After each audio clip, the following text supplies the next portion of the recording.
HR-ların elədiyi ən böyük səhvlərdən biri. Hər kəsə, istər rəhbər heyətə, istər mütəxəssis heyətə, hər kəsə minimum əmək haqqı qeydiyyata alırlar.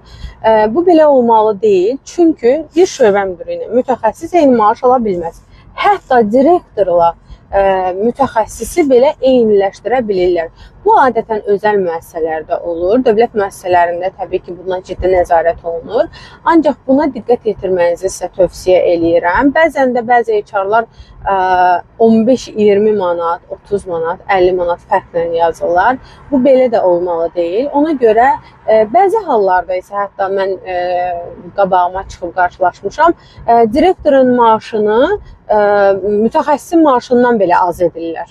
Yəni bu hallara ciddi nəzarət eləyin. Bu absurd bir mənzərədir çünki direktor heç vaxt mütəxəssisdən nə az, nə ona yaxın maaş ala bilməz.